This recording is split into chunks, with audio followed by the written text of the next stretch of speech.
본문을 살펴보기 전에 먼저 에베소 교회에 관하여 간단히 설명을 드리도록 하겠습니다. 바울은 2차 선교여행 때 고린도에서 만난 브리스길라 부부와 에베소에서 3개월 동안 동역하며 유대 교회당과 두란노 서원에서 지식인들에게 복음을 전했습니다.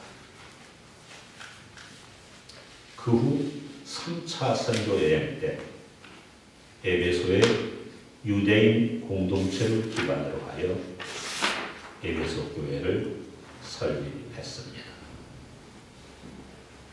에베소 교회는 에베소에 살고 있던 유대인들을 중심으로 하여 세워졌습니다. 그 교회에 이방인들인 할례를 받지 않은 무리들인 에베소인들이 들어오게 되었습니다. 시간이 지남에 따라 유대인들의 숫자보다 이방인들인 에베소인들의 숫자가 더 많아졌습니다.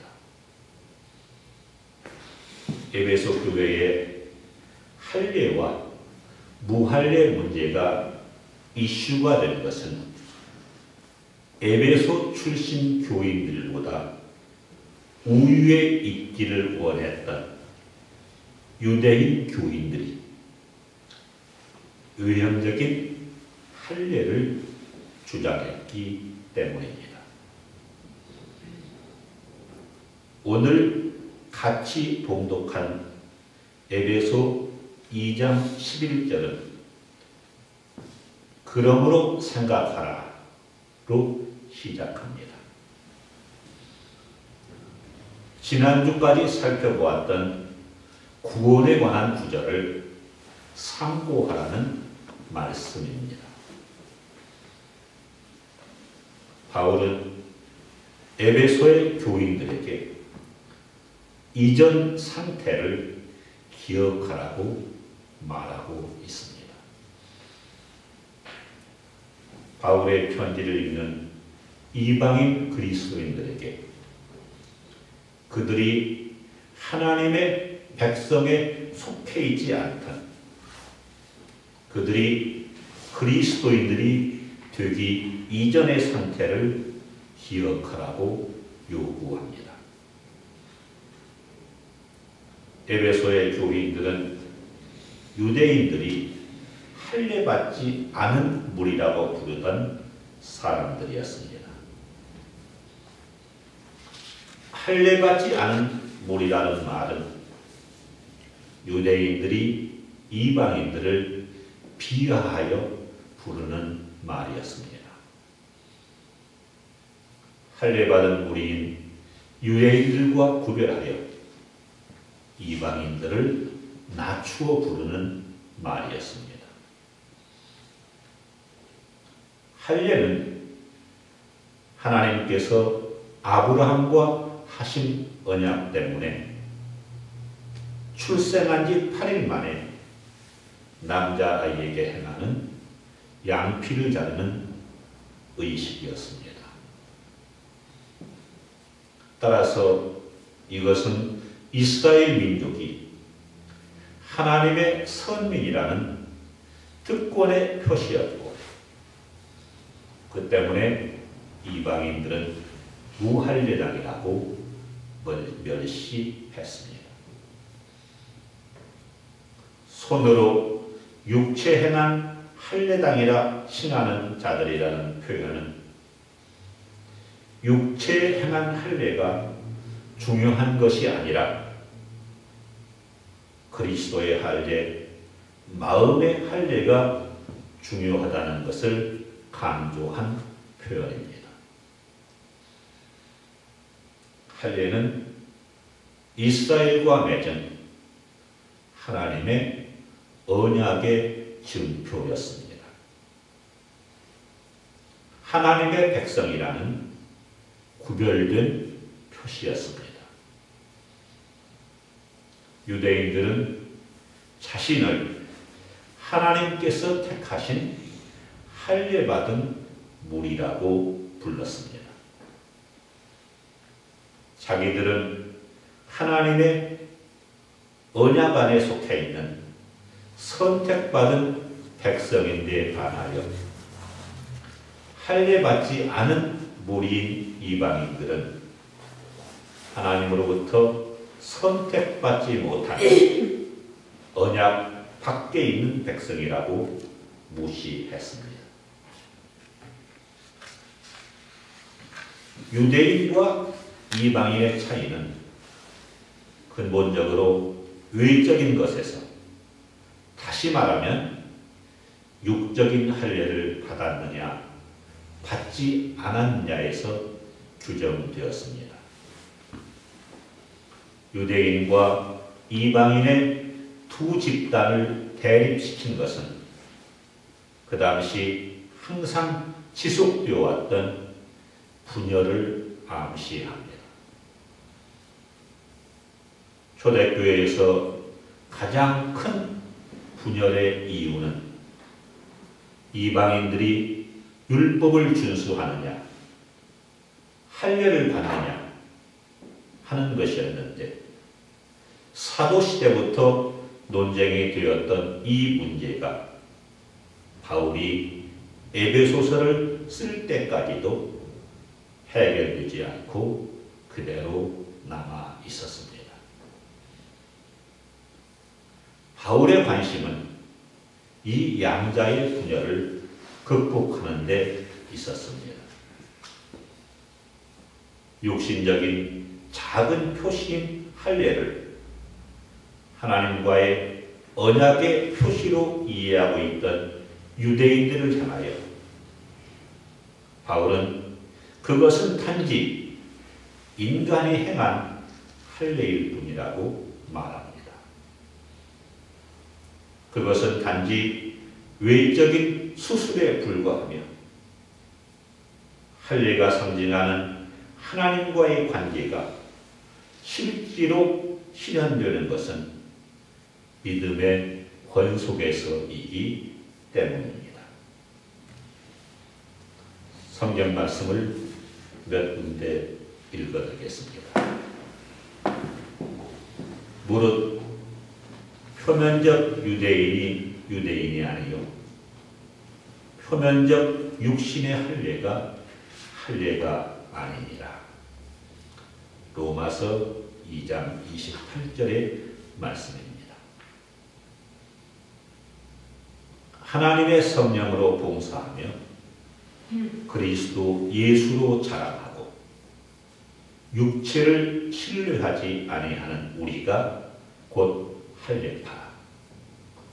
빌립보서 3장 3절의 말씀입니다. 또 그 안에서 너희가 손으로 하지 아니한 할례를 받았으니 곧 육의 몸을 받는 것이요 그리스도의 할례니라. 골로새서 2장 11절의 말씀입니다. 바울이 에베소 교인들에게 썼던 편지를 오늘 이곳에 앉아 같이 예배를 드리고 있는 우리에게 적용해 보겠습니다. 너희가 전에 어떠했는지 기억해봐라. 지금의 너희들의 모습과 예전의 너희들의 모습을 한번 비교해봐. 예전에 너희들의 모습이 얼마나 추했었니? 얼마나 건방졌고, 얼마나 교만했고, 얼마나 주접을 들었으니. 거짓말하기에 바빴고, 속이기에 바빴고, 못된 짓 하기에 바빴고 음행하기에 바빴었고 술 취했었고 안 그랬으니?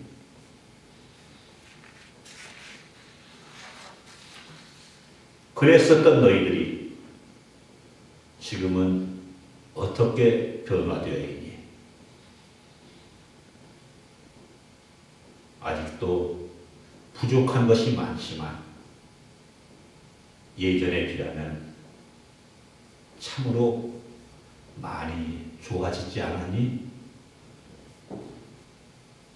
겸손하게 됐고 하나님의 사랑에 감사하게 됐고 하나님께 받은 사랑을 나누게 됐고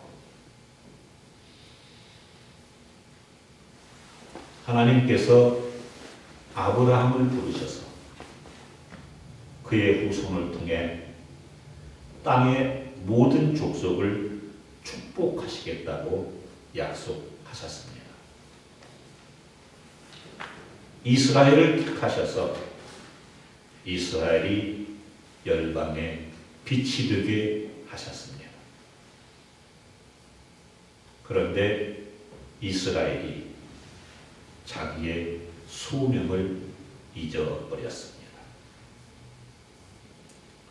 자신의 특권을 편애로 왜곡시켰습니다.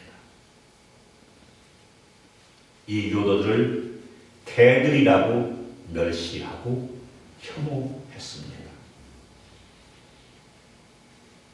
유대인들이 이방인들에 대하여 갖고 있었던 뿌리 깊은 적개심을 느낄 수 있는 글을 소개해 드리겠습니다. 성경 주석가이며 설교가이고 영국의 대표적인 성서신학자인 윌리엄 바클레이가 쓴 글을 읽어드리겠습니다.